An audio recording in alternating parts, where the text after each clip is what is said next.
All right, what you got for me? Well, my problem is me basically just controlling my emotions. Okay. What's going on That with makes the sense. emotions? So this is, I was making sure I'm jumping in the middle of the right stuff. This is for like relationship success and getting over Yep. and trying to fix things. Am I correct? Yep. Exactly. Okay. So, I don't know what it is about this woman. I've never, I don't know, I've never acted the way I have with her, even at the same time with interacting with other people. So hear me out. Hear me out. You might have to wait. You might have to not drive right now. Basically, can you hear me now? We good? Yeah. You got to sit still. I got so you. I apologize. Okay. Basically, my whole thing is the girl I'm trying to getting over. My gut tells me one thing. Of course, they tell you completely opposite. I think she's I'm starting to tend to lean towards she's narcissistic, ghosting, lying, playing games. Because I've never acted, I guess, I don't know, immature, so immature or loose cannon. Just I don't know how to control my feelings when I'm trying to talk with her, communicate with her, and I come into the conversation calm, but then I just lose my shit, and she just makes me, oh man, she drives me crazy. So what is she doing? What is she like? What exactly is causing you to lose your shit? What is she saying? I don't know. I really don't know. She'll blame shit on me that she's doing. Telling me that she says I need space to work on me, which I know is bullshit. And then, but she'll keep stringing me along, just I don't know, to play games or to. I let her borrow a car because her car broke down when we first started dating, and now all of a sudden I gave her the car. Like, I don't remember giving you the car. I was paying for her phone, and then I turned the phone off, and she got mad because I turned off the phone. I was like, well, if we're not together, why would I be paying for your shit? I mean, that's kind of a perk of being with me, not being broken up. I'm not going to pay for it. So, okay. I mean, I'm not trying to. So, okay, hold up. So where did you meet her? How long have you been dealing with her? I've met her like 7 years ago, and when we first met, she said she didn't want to date me because she said I was too good for her, and she didn't want to ruin anything by dating and then us not being friends because of whatever. So I don't know if she's been preying on me and just set me up for 7 years. I don't know if I'm going crazy and just making shit up in my own head, or maybe she did love me. I don't know. She's completely different than anybody else, and that's what drives me crazy. So let me ask you: you just find her more physically attractive than most girls? No, she's pretty, and she's not the most gorgeous person I've ever been with. I mean, after my divorce, I felt pretty lucky. I dated a bunch of models and strippers, and they're more shallow than I am, but it was fun while it lasted. Okay. But it seemed like their beauty was only skin deep. I thought her beauty was, a little beyond. But it just seems like, example, I let her borrow I have a 10-foot canopy for like to cosplay for shade or whatever. I let her borrow that. And I asked for it back. She's like, oh, here we go again. Now you want it back. I thought you gave it. I was like, I didn't. I said, so if you borrow something, do you not understand the meaning of borrow? I said, that means I would let you use it and I want the shit back. Right. It's like everything I've loaned her or let her use, whatever. She's collecting stuff. I don't know what her deal is. So hold up. My question to you is this. Why are you paying for all this stuff if you guys were just, what led you to that? Were you just trying to be a good person, provider? I was trying to be a nice guy because first of all, I didn't give her the car. I told her I'd sell her the car, but I said, since we're dating, it's not going to be, I don't expect the money right away.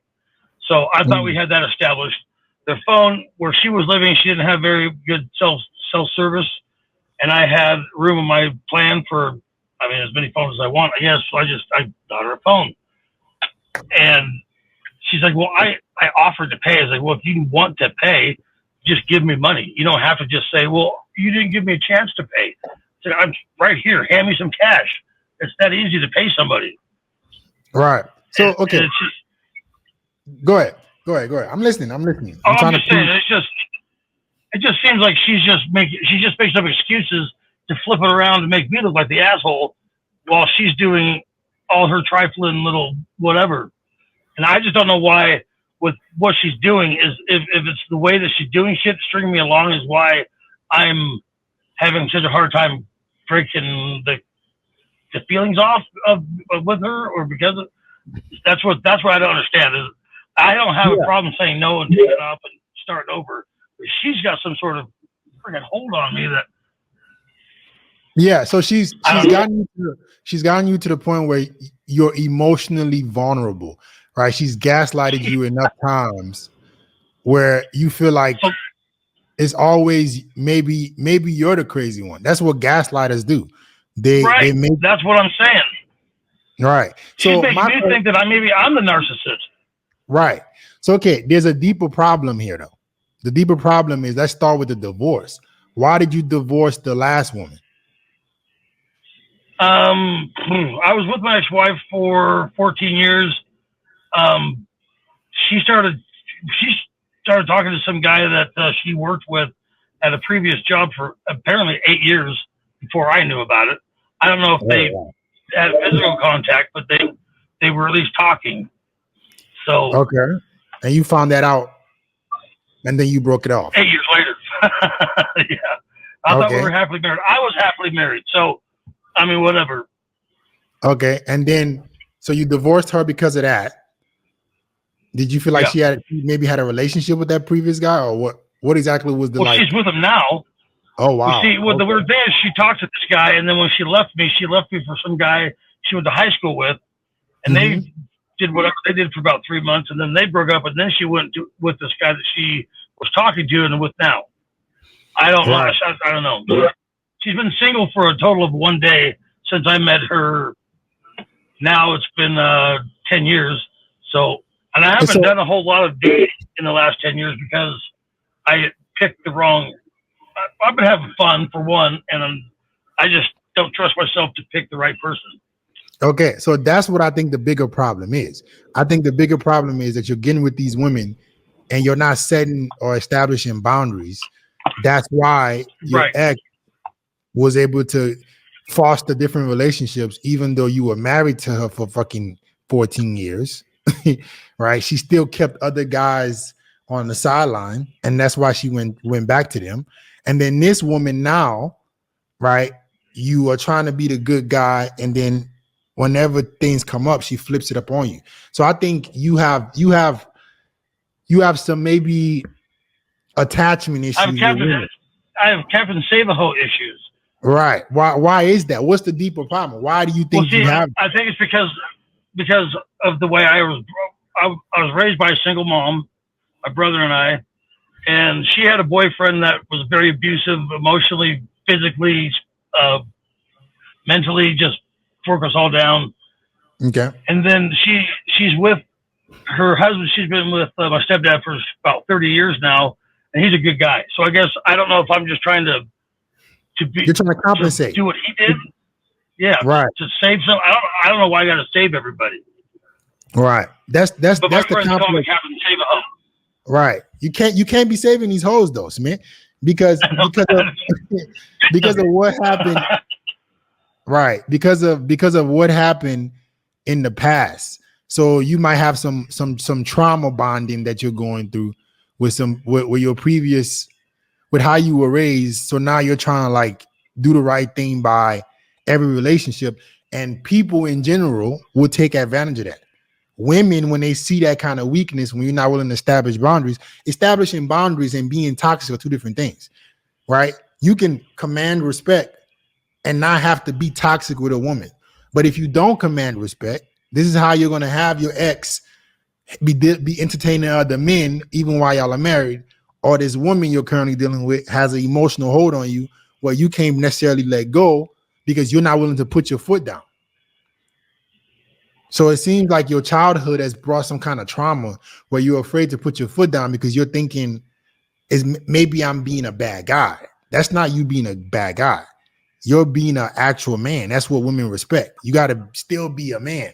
Like, if you're going to be with me, these are how things are going to go. I don't appreciate gaslighting. I don't appreciate manipulating. You're not going to have any other male friends. You're not going to have other men in your life. And this is not me being a bad guy. This is me being reassured that I should provide and protect for you. So if I'm going to do all these nice things for you, I got to get this. I got to get some reassurance that you're the kind of woman that I should be doing this shit for, or else why am I doing it? So that's where the boundary needs to come in. So that's what I recommend, man. I think you're not putting your foot down. You're trying to walk the fine line of having respect and commanding respect. Like, you can respect and love your woman, but still demand it. So I think that might be my problem, is because when I tell her, like, hey, you can't, that shit ain't working. And then she flips it on me, then I get pissed off because I do demand respect from, I obviously, when I meet somebody, male, female, whatever, I don't expect them to respect me right off the bat, but I give them no reason to disrespect me. Right. And I've always been in charge, like, own my own businesses and stuff. And I've built quite a decent reputation with people in my industry that do respect me, just even at the first meeting, just because of who I am, hearing about me. And when I don't get, like, from a female, that's why I didn't date for so long. I was like, well, fuck that. I'm not going to sit here and do what I do. I mean, I bring a lot to the table. Yeah. And if you're just going to disrespect me like that, then it ain't worth it to me. The mistake that men make is that we compare the respect we get in the business world and from other men, and we expect women to be logical in the same way. Women are not that logical. As a man, if you get big and strong and you make a lot of money, other men tend to generally have a certain level of respect for you. Women want to test your internal confidence, not so much what you're displaying. They want to see who you really are inside, because you can have the nice business, you can be this big shot, but if she feels like you're weak emotionally or you're weak internally, then she's trying to prey on that. So being super logical with women or expecting women to just have respect for you just because you've done all these things, you have this business, is not how women operate. They're emotional creatures. She wants to feel safe with her man, regardless of how many businesses he's built. And you show her that by establishing boundaries, by saying, hey, if you do this and I don't appreciate it, I'm walking away. Not I'm gonna fuss at you, yell at you. Yeah, and for real walk away. And for real leave. That's what women respect. They don't respect screaming and yelling. They respect, I'm out of here. Like, forever. That's the only thing they can respect. Do what you say you're gonna do. Yeah. All right, man. Cool. I wish you the best. That's what I got for you. I appreciate it. I enjoy watching your shows. I'm sorry that I was driving around for the first half of this, but thank you. I appreciate it. All right, G. Have a good one. All right. Peace.